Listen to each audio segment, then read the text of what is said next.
Welcome everybody, Jameson C. Montgomery here. I won't waste any more of your time. I'm going to get right into it. These are the 3 top things that are keeping that Eustachian tube dysfunction unhealed, and it's keeping you at a point where you're just not sure how long it's going to be.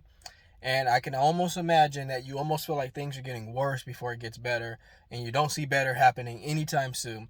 So we want to start here. As you can see on the page, that we want to have my slides here as well so I can kind of follow you guys along. Sugar. Now, I know a lot of you are in the groups and you've probably been seeing a lot of people talking about how sugar is a major disadvantage.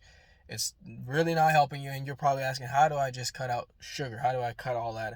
Well, the thing about it is it's okay to have some sugar in your diet. It's fine. Of course, there's limitations to certain individuals with pre-existing conditions and things that they're dealing with.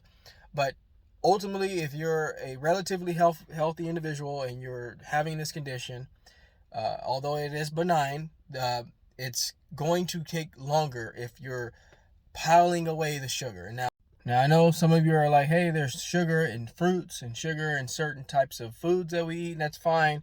It's when it's obsessive and you're eating lots of food where there's no nutritional value and you're just continuously piling up the sugar. We need to limit the sugar, and I mean in your juices, in the drinks, coffees. We're going to talk about that shortly.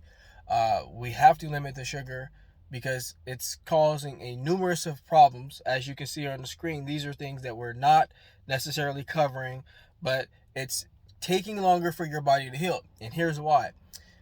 Consuming that much sugar, your body is not going to be at optimal level to heal. Whereas if you're getting all the vitamins and nutrients in your diet like we all need to, it's going to help heal that condition. Now, of course, we're coming in to kind of blindside it, because we don't know exactly what's causing it. Again, this condition can be caused by injury. It can be caused by an ongoing allergy reaction that you're having to something around you, although that's not always likely the case. But what in my experience, it was not. For me, again, it was more the physical nature of my jaw being tense all the time. But in this sense, we were trying to come in with the best approach. We want to come in with the best strategy to get through it, because again, things with this condition is not a 1-to-1 ratio. It's being blindsided all the time and not knowing exactly what it is. So you need to do everything possible right, so that way you can narrow what's not the problem, so that way you'll start making strides to healing. So again, sugar, with reason, it's okay, but when you're trying to figure out what's going on with you, you got to cut it out. We have to cut it out. So let's move on to the next one.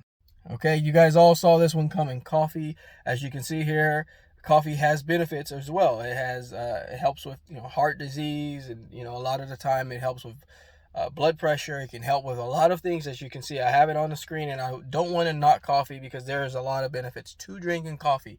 That's not what this is about. What this is about is that we're trying to... Okay, let me back up. A lot of you that are having this condition are realizing how relative it is to having anxiety, having panic attacks, drinking coffee. Some of you have stated it helps you stay calm. But I have seen with this condition more so that it does not help you stay calm, because you're in the unknown and you don't know what it is. You don't know what's causing it. So I have seen where coffee hasn't helped over it helping. A normal individual without this condition, if we're talking about a general, a person that's in decent, let's just say decent health, coffee's fine. Or a person that's having a really rough week and they need coffee to get through it, fine. But I have seen with this condition, and that's what I'm going to speak on because this is what I know the most about. With this particular condition, I have not seen coffee help. It may get you through your day when you're tired and exhausted, but it's not ultimately, in my opinion, helping. And some of the reasons I've stated on other videos why it's not helping is, again, I've stated that with this condition, we need to make sure our body pH level is pretty even. You'll see videos where they say acidic is bad. Acidic is bad. That's where all the diseases thrive in the acidity, overwhelming acidity-based body. But we need to be balanced. This is the question here. You know, the problem is we need to stay balanced as possible. It's not saying that the body should be more acidic or the body should be more alkaline. It's saying that we need to be more balanced. So that's the ultimate goal. When you're drinking coffee, not only are you increasing the chances of it, as you see here, it's increasing cortisol levels. And that's where I definitely want to talk about, because cortisol levels are the biggest problem in this condition. I have seen where it becomes an issue with the muscles, tension. And again, if this is stemming from your jaw, cortisol is not going to help you loosen your jaw muscle. It's not going to help you feel better by no means. So for me, the coffee was increasing my cortisol levels, making me feel more anxious, more determined to figure out what the problem is. And what this problem is, it's slow benefits. It's kind of progressively slow trying to get over this thing. You can't just take one pill and be done. You have to do a lot of different things to get over it. So folks, do your homework or yourself, of course. When you watch this video, it's strictly reference. But I'm telling you right now, coffee is not really helping you get through it. And in my situation and in many others that I've coached, coffee has been keeping it around longer. And of course, we don't want that. And my favorite of the three, because the other two were kind of telling you, oh, this is bad. This one is like, okay, this is what we need here. Hydration. And I put this slide up here so you guys all know that it's not always easy to drink gallons and gallons of water throughout the week. But it is easy to drink an optimal amount of water a day, plus eating these veggies here that you see on the screen. Now, you have your lettuce, your strawberries, you have your cantaloupe, spinach. These all contain heavy amounts of water, and that's what's going to help you get through this. And this is what ultimately helped me. This is the secret, I will say, aside of red light therapy, and that's a whole nother discussion. But this is the ultimate, really game changer here, is getting these foods that have water base, or ultimately water base. And I outline these foods here so you would know that this is what's really going to help change the whole perspective of you.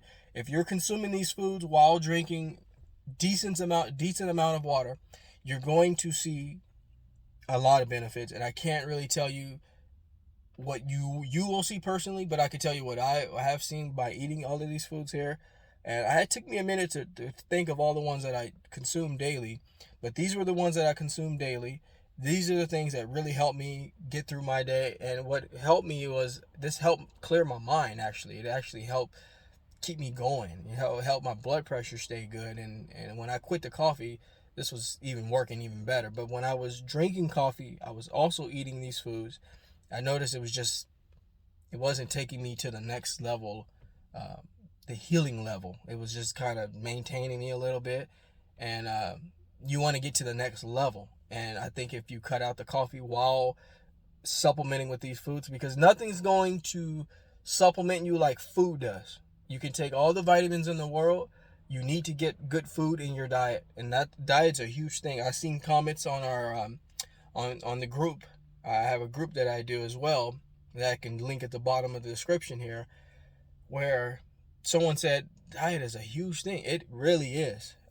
It doesn't seem like it is, but it is. It ultimately determines everything else. So, folks, these are the three things that I wanted to bring up today. I think I'm going to be doing a lot of videos where I outline three things. I think 3 is a good number. It's not overwhelming.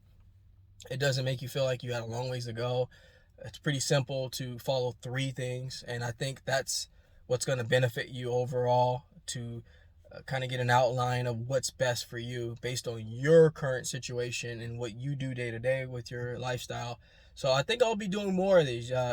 Give me a comment or a like and tell me if you think the 3 suggestions every day or every other day or every other week is going to be beneficial, because I think 3 is a good number to get a good perspective of what's best for you. So just wanted to let you guys all know of that, and I hope everybody is finding some sort of healing. And if you're not, stay tuned. I have more content coming right at you.